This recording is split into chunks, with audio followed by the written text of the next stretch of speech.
ঘুম থেকে উঠে তুমি আগে ফোনটা হাতে নাও, মনে হয় কিছু একটা মিস হয়ে যাচ্ছে। Notification, message, reels, TikTok video plus pornography মনে হয় কিছু সময়ের জন্য একটা আনন্দ দেয়, কিন্তু তুমি জানো এটা তোমার ক্ষতি করে, তারপরও তুমি এই ফাঁদে পড়ে আছো। তুমি জানো এটা ফাঁদ, কিন্তু তারপরও তুমি কিছু করতে পারতেছো না। আচ্ছা, তার আগে একটা কথা বলো, কতবার তুমি ভেবেছিলে আজকের দিনটা রুটিন মাফিক চলবো, পড়বো, ইউটিউবের জন্য ভিডিও বানাবো, নতুন একটা স্কিল শিখবো, কিন্তু কিছুই করা হয় না। কোথায় যেন এই ইচ্ছেগুলো হারিয়ে যায়।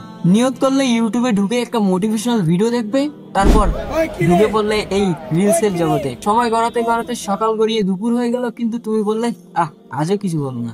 এই আজও কিছু হলো না এই কথাটা তোমার নিত্য নতুন জীবনের অংশ হয়ে দাঁড়িয়েছে। কেন এমন হচ্ছে? সত্যি কি তুমি অলস? ওয়েট ওয়েট, না ভাই, তুমি ডোপামিনের ফাঁদে পড়েছো। এই ভিডিও দেখার আগে তুমি অনেক ভিডিও দেখেছো ডোপামিন কত ক্ষতিকর এবং ডোপামিনের কি কাজ, এগুলো তুমি মোটামুটি অনেক জানো, এবং আমার থেকেও তুমি পণ্ডিত এই ডোপামিন সম্পর্কে। আমি এই ডোপামিন থেকে বের হওয়ার ডাইরেক্ট পয়েন্ট গুলো নিয়ে আলোচনা করব। তার আগে চলো, ডোপামিন কি খারাপ নাকি ভালো? ডোপামিন খারাপ আর ভালোর মাঝে দাঁড়ানো একটা হরমোন। ডোপামিন কোনো খারাপ কেমিক্যাল না, এটা তোমার শরীরের একটা উপাদান যেটা তোমাকে উৎসাহিত করে, আনন্দ দেয় এবং তোমার টার্গেটের দিকে ঠেলে দেয়। সমস্যা হয় তখন যখন এই ডোপামিন ইনস্ট্যান্ট আনন্দের দিকে ঝুঁকে পড়ে, যেমন স্ক্রল করা, রিলস দেখা, গেম খেলা, পর্ন দেখা, নোটিফিকেশন চেক করা।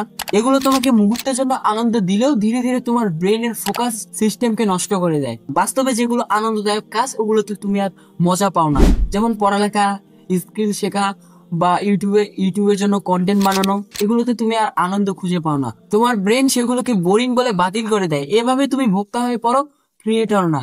এখন প্রশ্ন হলো, এই ফাঁদ থেকে কিভাবে বের হবে? ওই যে ভিডিওর প্রথমেই বলেছিলাম আমি ডাইরেক্ট পয়েন্ট নিয়ে আলোচনা করবো, বাড়তি গল্প বলবো না। তো চলো ডাইরেক্ট পয়েন্ট নিয়ে আলোচনা করা যাক। প্রথম হচ্ছে, মোবাইল এবং স্ক্রিন টাইম কমাতে হবে।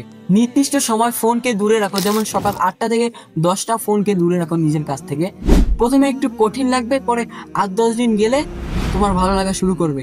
কিন্তু ভুলেও কখনো এটা মনে করতে যেও না একবার দেখি তারপর আবার কালকে থেকে ভালো হয়ে যাবে। এই ভুলটা কখনো করতে যেও না যে কালকে থেকে ভালো হয়ে যাবো, এটা করতে যেও না। দুই, নতুন কিছু স্কিল শিখো, যেমন video editing, coding, digital marketing. এগুলো আধুনিক যুগের নতুন স্কিল গুলো শিখো, যেগুলো তোমাকে ইনস্ট্যান্ট আনন্দ না, লং টাইমের জন্য আনন্দ দিবে। প্রথম 5-6 দিন কষ্ট লাগবে, কারণ এতে ইনস্ট্যান্ট আনন্দ নেই। এক সপ্তাহ পর তুমি নিজেই বুঝতে পারবে যে এটাই আসল আনন্দ। বস, আমি এতদিন উদয় একটা ফাঁদে পড়েছিলাম এবং নিজেকে দিন দিন ভোলায় প্রমাণ করছিলাম। 3, এক্সারসাইজ করো। বস, তোমার শরীর তোমার জন্য একটা রক্ষা কবচ, কারণ এই শরীর যদি তোমার না থাকে তাহলে তোমাকে কেউ মূল্য দেবে না। তাই এক্সারসাইজ তোমার জন্য মাস্ট বি জরুরি, কারণ এক্সারসাইজ যদি না করো তোমার শরীর মন কোনোটাই ফ্রেশ থাকবে না। আর এক্সারসাইজ এমন একটা জিনিস যেটা তোমার ফোকাস, মন এবং মেটাবলিজম উন্নত করে।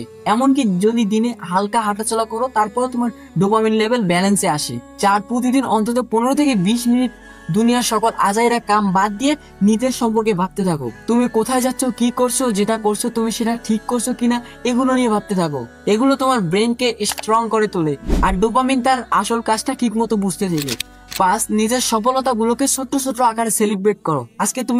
আজকে তুমি সারাদিন ফোন ছাড়া শিখেছো, এটাকে তুমি তোমার জীবনের সব থেকে বড় অ্যাচিভমেন্ট হিসেবে নাও, কারণ তুমি ফোন ছাড়া থেকেছো, কারণ তুমি অনেক বড় একটা মহৎ কাম করেছো।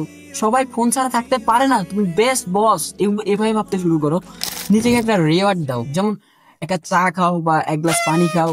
হ্যাঁ, এক গ্লাস পানি, এটা কি কোন রিওয়ার্ড? আমি কেন জানি না এটা বলে ফেললাম যে এক গ্লাস পানি খাও।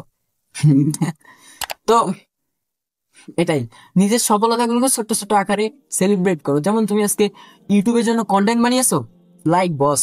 যেমন আজকে তুমি ইউটিউবের জন্য স্ক্রিপ্ট লিখেছো, গুড বস। একটা রিওয়ার্ড দাও নিজেকে, একটা কলা দাও, খা একটা কলা ভাই। আর এটা থেকে তোমার ব্রেন বুঝবে যে কষ্টের পরে আনন্দ আসে। তো তুমি যদি এখন পর্যন্ত ভিডিওটা দেখে থাকো তাহলে এতক্ষণে বুঝতে পেরেছো যে তোমাকে কি করা লাগবে। তাহলে তুমি এখনই অ্যাকশন নেওয়া শুরু করো। আর তোমাকে নামাজ পড়তে হবে, নামাজ যদি না পড়ো তাহলে তোমার একালেও শান্তি নেই, ওকালেও শান্তি নেই। বস, নামাজ তোমাকে মাস্ট বি পড়তেই হবে। আর আজকের ভিডিও শুট করতে গিয়ে আমি অনেক ঝামেলার মধ্যে পড়েছি। তুমি তুমি হয়তো বা বুঝতে পারতেছো যে ভিডিওর মধ্যে অনেক কাট সাট হয়েছে, অনেক কাট এবং অনেক একটা বাজে ভিডিও হয়েছে। তুমি তুমি হয়তো বা বুঝতে পারছো যে এই ছেলেটা অনেক ভালোভাবে কথা বলতে পারতেছে না, এর কথা আমি কিছুই বুঝতেছি না। আসলে বস, তুমি আমার কথা কিছুই বুঝতে পারতেছো না। যখন তুমি বুঝতে পারবে তখন তোমার হাতে টাইম থাকবে না। তো এখন থেকে অ্যাকশন নেওয়া শুরু করো এবং পরের রক্ত থেকে নামাজ পড়া শুরু করো। আরে বস, লাগাতার কথা বললাম, শুনলো। গুড গুড বাই, টাটা, বাই বাই, সি ইউ। এবং একটাই কথা, আমাকে বেশ জোগাড় জোগাড় লাগতেছে।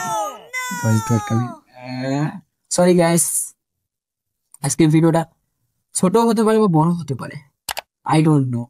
স্ক্রিপ্ট দেখে দেখে আমি কথা বলতেছিলাম, আরে ভাই এত বাকি কথা বলার দরকার নেই, এটার জন্য ভিডিওটা বড় হয়ে গেল, তোমরা তাও দেখতেছো, গুড।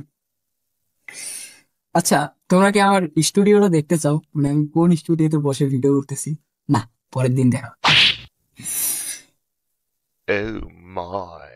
এমন করে ভিডিওটার ওয়াচ টাইম বাড়ে, ঠিক আছে? তোমরা খালি দেখতে থাকো, গুড বাই, টাটা। আমি এটা কাট করবো না, সত্যি এটা আমি কাট করবো না।